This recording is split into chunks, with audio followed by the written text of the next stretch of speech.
अखंड मंथन के सभी दर्शकों को नमस्कार। मैं हूं शेखर त्रिपाठी और आप देख रहे हैं हमारा यूट्यूब चैनल अखंड मंथन। आगे क्या होने वाला है वेब सीरीज़ में, आज के एपिसोड में देखिए कि कैसे एक विशालकाय एस्टेरॉयड धरती के अत्यंत निकट से आज यानी 26 जुलाई को गुजरने वाला है। जुलाई माह में ही कई एस्टेरॉयड धरती के निकट से होकर गुजरे हैं, जिसके कारण अब अंतरिक्ष वैज्ञानिकों की चिंता बढ़ती जा रही है।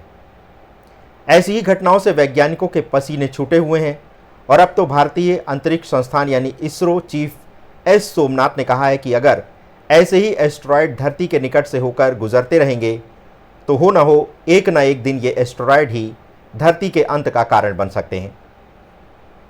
उनका कहना है कि 10 किलोमीटर या उससे बड़े क्षुद्रग्रह के प्रभाव को विलुप्त होने वाली घटना के रूप में देखा जाता है। इसके कारण धरती पर अधिकांश प्रजातियां नष्ट हो जाती हैं। इसरो चीफ के अनुसार इसी तरह के प्रभाव से धरती के डायनासोर विलुप्त हुए थे। उनके अनुसार दुनिया भर की अंतरिक्ष एजेंसियां पृथ्वी को क्षुद्र ग्रहों से बचाने के लिए ग्रही रक्षा क्षमताओं के निर्माण की दिशा में काम कर रही हैं। साथ ही इसरो भी इस संबंध में उत्तरदायित्व लेने का इच्छुक है। उनके अनुसार हमारा जीवन काल 70 से 80 वर्ष का होता है और हम अपने जीवन काल में अगर ऐसी आपदा नहीं देखते तो हम ये मानकर चलते हैं कि ऐसा संभव नहीं। लेकिन यदि आप विश्व और ब्रह्मांड के इतिहास को देखें तो ये घटनाएं प्रायः होती रहती हैं। सोमनाथ के अनुसार उन्होंने बृहस्पति से टकराने वाले क्षुद्र ग्रह शुक्रकर लेवी को ऐसा होते हुए यानी टक्कर होते हुए देखा है।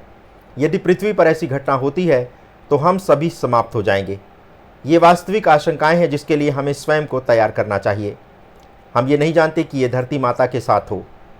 उनका कहना है कि हम चाहते हैं कि मानवता और सभी जीव यहाँ रहें, लेकिन हम इसे रोक भी नहीं सकते, क्योंकि अगर बहुत विशाल एस्टेरॉयड धरती के निकट आता है तो इसे रोकना असंभव होगा और इसके मार्ग में परिवर्तन में भी काफ़ी बड़ी समस्या आ सकती है। अब आप कहेंगे कि हम तो डराने वाली बात कर रहे हैं। तो प्रिय दर्शकों, सत्य से मुँह तो मोड़ा नहीं जा सकता, और अगर ये बात किसी ग्रंथ में लिखी होती और हम आपको बताते तो आप इसे एक मिथक मान लेते। लेकिन अब तो ये बात भारतीय अंतरिक्ष मिशन के चीफ ने कही है, तो थोड़ा अब तो आपको वैज्ञानिकों की बात पर विश्वास कर ही लेना चाहिए। वैसे अमेरिकी अंतरिक्ष एजेंसी नासा की जेट प्रोपल्शन लेबोरेटरी ने एस्टेरॉयड को लेकर जो चेतावनी दी है, जिसका आकार एक स्टेडियम जितना बड़ा है और ये 26 जुलाई यानी आज ही धरती के निकट से होकर गुजरने वाला है।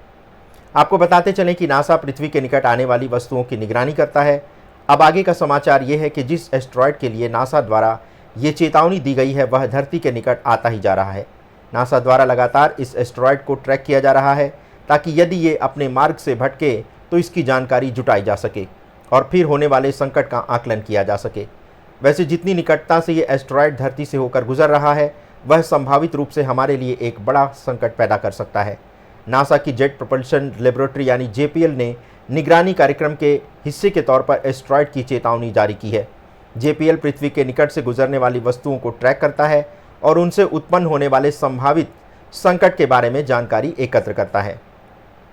स्टेडियम जितना बड़ा एक विशाल एस्टेरॉयड जिसका वैज्ञानिक नाम 2011 AM24 है, वह 880 फीट का है। आपको बता दें कि 2011 AM24 एस्टेरॉयड तेजी से पृथ्वी की ओर बढ़ रहा है और 26 जुलाई को ये पृथ्वी के सबसे निकट पहुंच जाएगा। यद्यपि ये पृथ्वी से टकराएगा नहीं बल्कि बहुत ही निकट से होकर गुजरेगा।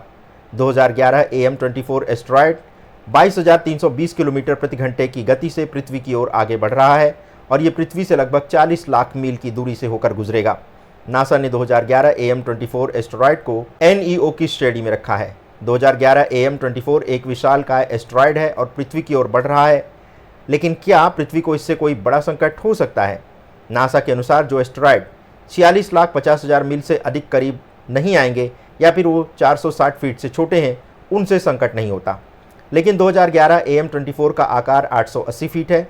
इसी तरह से 25 जुलाई के लिए भी नासा ने एक और एस्टेरॉयड के लिए चेतावनी दी थी, जिसका वैज्ञानिक नाम 2011 MW1 है और ये 28,946 किलोमीटर प्रति घंटे की गति से धरती की ओर आगे बढ़ रहा है। नासा के अनुसार 380 फीट का ये एस्टेरॉयड 25 जुलाई को धरती से 2.4 मिलियन मील की दूरी से होकर गुजर रहा है। वैज्ञानिक इसे नियर अर्थ एस्टेरॉयड करार दे रहे हैं, यानी ऐसा उल्कापिंड जो धरती के निकट से होकर गुजरेगा। जितनी शीघ्रता से एक के बाद एक करके ये एस्ट्रॉयड धरती के निकट से होकर गुजर रहे हैं, उससे भविष्य मालिका की वह भविष्यवाणी सत्य होती प्रतीत हो रही है कि 2026 तक कोई बड़ा धूमकेतु धरती से टकरा सकता है। साथ ही ये भी कहा गया है कि ये बंगाल की खाड़ी में गिरेगा और इस कारण से धरती के कई समुद्री तटवर्ती शहर पानी में डूब जाएंगे।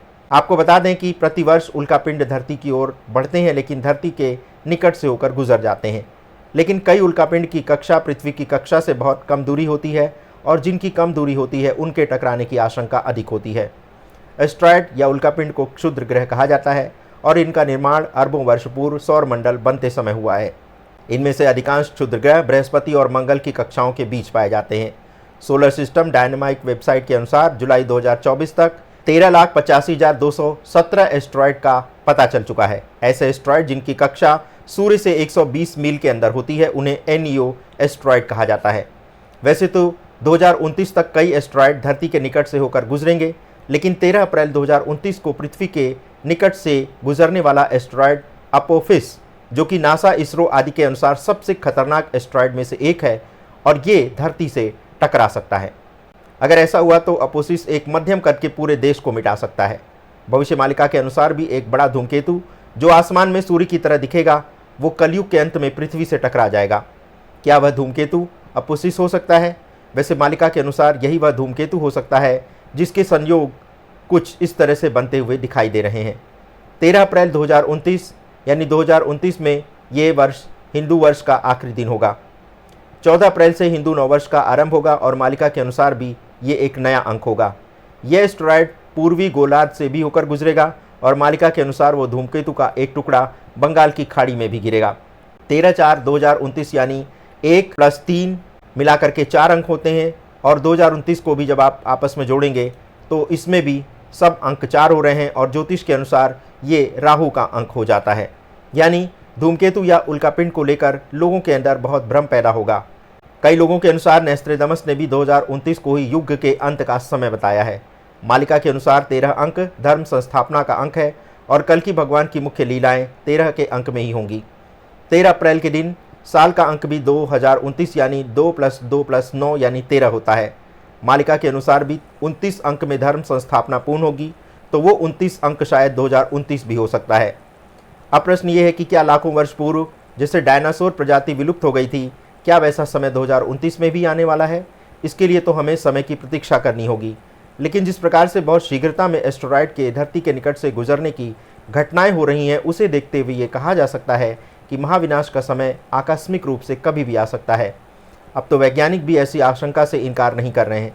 अब तो भारतीय इसरो चीफ ने भी इस आशंका से इनकार नहीं किया है कि एस्ट्रॉयड के टकराने से मानवीय सभ्यता का अंत हो सकता है।